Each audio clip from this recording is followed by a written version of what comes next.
हस्तक्षेप.com के YouTube channel में आपका स्वागत है। यहाँ आपको मिलेंगी ऐसी खबरें जो गोदी मीडिया नहीं दिखाएगा। खबरों की तह तक जाकर विश्लेषण देश दुनिया के जाने माने पत्रकारों, साहित्यकारों और स्तंभकारों द्वारा। चैनल का सब्सक्राइब करें और घंटी का बटन भी दबाएं ताकि नया वीडियो अपलोड होते ही आप तक खबर पहुंचे। और जाति। डॉक्टर राम पुनियानी। राष्ट्रपिता महात्मा गांधी ने दुनिया के सबसे बड़े जनांदोलन का नेतृत्व किया था। यह जनांदोलन ब्रिटिश साम्राज्यवाद के विरुद्ध था। गांधी जी के जनांदोलन ने हमें अन्यायी सत्ता के विरुद्ध संघर्ष करने के लिए दो महत्वपूर्ण औजार दिए, अहिंसा और सत्याग्रह। उन्होंने हमें यह सिखाया कि नीतियां बनाते समय हमें समाज की आखिरी पंक्ति के अंतिम व्यक्ति का ख्याल रखना चाहिए। जिन विचारों के आधार पर उन्होंने अपने आंदोलनों को आकार दिया, वे विचार गांधी जी अपनी मां के गर्भ से साथ लेकर नहीं आए थे।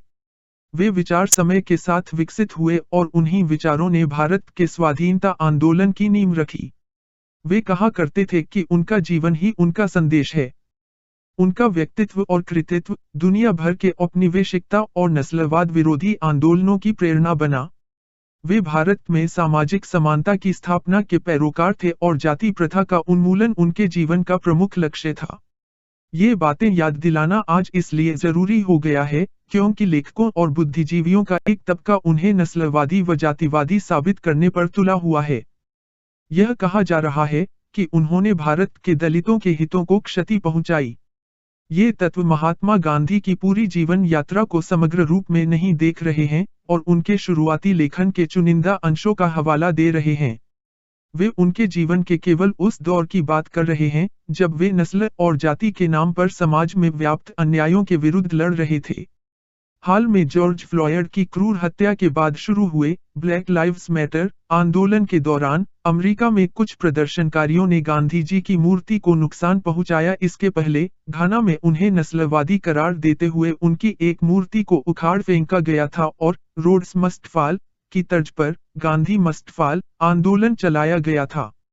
गांधी को किसी भी स्थिति में रोड्स और उसके जैसे अन्यों, जिन्होंने अश्वेतों को गुलाम बनाने में मुख्य भूमिका अदा की थी, की श्रेणी में नहीं रखा जा सकता। गांधी जी के बारे गलत धारणाओं के मूल में है केवल उनके शुरुआती लेखन पर जोर। दक्षिण अफ्रीका में रह रहे भारतीयों को उनका हक दिलाने के लिए शुरू किए गए अपने आंदोलन के दौरान गांधी ने कुछ मौकों पर अश्वेतों के बारे में अपमानजनक शब्दों का प्रयोग किया था। ये शब्द वे थे जिन्हें औपनिवेशिक आकाओं ने गढ़ा था, जैसे अफ्रीकन सेवेजेस, अफ्रीकी जंगली। दक्षिण अफ्रीका के भारतीय श्रमजीवियों के पक्ष में आवाज उठाते हुए उन्होंने कहा था कि औपनिवेशिक शासक भारतीयों के साथ अफ्रीकन सेवेजेस जैसा व्यवहार कर रहे हैं। दक्षिण अफ्रीका में भारतीयों के हकों की लड़ाई के समांतर उन्होंने वहां के अश्वेतों की दयनीय स्थिति को भी समझा और उनके दर्द का एहसास करने के लिए उन्होंने यह तय किया कि वे केवल थर्ड क्लास में यात्रा करेंगे। इसके काफी समय बाद उन्होंने कहा कि अश्वेतों के साथ भी न्यायपूर्ण व्यवहार होना चाहिए। नस्लवाद के संबंध में गांधी जी की सोच का निचोड़ उनके इस वाक्य में है। अगर हम भविष्य की बात करें तो क्या हमें आने वाली पीढ़ियों के लिए विरासत में एक ऐसी सभ्यता नहीं छोड़नी चाहिए जिसमें सभी नस्लों का सम्मिश्रण हो, एक ऐसी सभ्यता जिसे शायद विश्व ने अब तक नहीं देखा है। यह बात उन्होंने 1908 में कही थी। समय के साथ उनके विचार विकसित और परिपक्व होते गए और 1942 में उन्होंने रूजवेल्ट को एक पत्र में लिखा, मेरा विचार है कि मित्र देशों का यह दावा कि वे दुनिया में व्यक्तिगत स्वतंत्रता और प्रजातंत्र की सुरक्षा के लिए लड़ रहे हैं, तब तक खोखला जान पड़ेगा जब तक कि ग्रेट ब्रिटेन भारत और अफ्रीका का शोषण करता रहेगा और अमेरिका में नीग्रो समस्या बनी रहेगी। गांधी के नस्लवादी होने के आरोपों का सबसे अच्छा जवाब नेल्सन मंडेला ने दिया था। उन्होंने लिखा था, गांधी को इन पूर्वाग्रहों के लिए क्षमा किया जाना चाहिए और हमें उनका मूल्यांकन उनके समय और परिस्थितियों को ध्यान में रखकर करना चाहिए। हम यहाँ एक युवा गांधी की बात कर रहे हैं जो तब तक महात्मा नहीं बने थे। जाति का मसला भी उतना ही टेढ़ा है। अपने जीवन के शुरुआती दौर में गांधी जी ने काम पर आधारित वर्णाश्रम धर्म की वकालत की। उन्होंने मैला साफ करने के काम का महिमामंडन किया और दलितों को हरिजन का नाम दिया। कई दलित बुद्धिजीवी और नेता मानते हैं कि गांधी जी ने मैकडोनाल्ड अवार्ड के अंतर्गत दलितों को दिए गए पृथक मताधिकार का विरोध कर दलितों का अहित किया। गांधी इस निर्णय को भारतीय समाज को विभाजित करने की चाल मानते थे। उनका ख्याल था कि इससे भारतीय राष्ट्रवाद कमजोर पड़ेगा। इसलिए उन्होंने इसके खिलाफ आमरण अनशन किया, जो तभी समाप्त हुआ जब आम्बेडकर ने आरक्षित निर्वाचन क्षेत्रों का प्रस्ताव स्वीकार कर लिया। जहां कई नेता और बुद्धिजीवी इसे महात्मा गांधी द्वारा दलितों के साथ विश्वासघात मानते हैं, वहीं आम्बेडकर ने गांधी जी को इस बात के लिए धन्यवाद दिया था कि उन्होंने आरक्षित निर्वाचन क्षेत्रों के जरिए दलितों को और अधिक आरक्षण देकर समस्या का संतोषजनक हल निकाला। उन्होंने लिखा, मैं महात्मा गांधी का आभारी हूं, उन्होंने मेरी रक्षा की।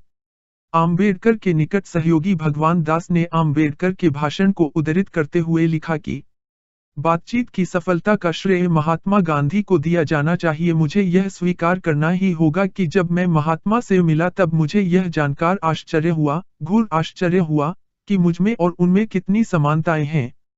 संयुक्त राष्ट्र संघ में 2009 में हुई एक बहस में नस्ल और जाति को एक समान माना गया था। दोनों मामलों में गांधी जी, जो मानवीयता के जीते जागते प्रतीक थे, ने शुरुआत उन शब्दावलियों के प्रयोग से की जो तत्समय प्रचलित थीं। जैसे जैसे सामाजिक मुद्दों से उनका सरोकार बढ़ता गया, उन्होंने नस्लवाद और जातिवाद के संदर्भ में नए शब्दों का प्रयोग करना शुरू कर दिया। जाति के प्रश्न पर गांधी जी आम्बेडकर के विचारों से बहुत प्रभावित थे और उनके प्रति गहरा जुड़ाव रखते थे। यहाँ तक कि उन्होंने सिफारिश की थी कि आम्बेडकर की पुस्तिका जाति का उन्मूलन सभी को पढ़नी चाहिए। नस्लवाद के मुद्दे पर उन्होंने उतनी गहराई से विचार नहीं किया जितना कि जातिवाद पर। अस्पृश्यता के विरुद्ध उनके अभियान ने आम्बेडकर के प्रयासों को बढ़ावा दिया। नेहरू ने आम्बेडकर को अपने मंत्रिमंडल में शामिल कर उन्हें नीति निर्माण करने का अवसर प्रदान किया।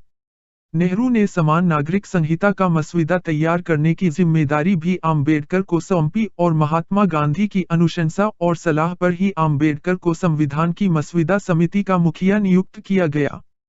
केवल वे लोग ही गांधी पर नस्लवादी या जातिवादी होने का आरोप लगा सकते हैं जो उनके जीवन के केवल उस दौर पर फोकस करते हैं जब महात्मा अपने मूल्यों और विचारों को आकार दे रहे थे।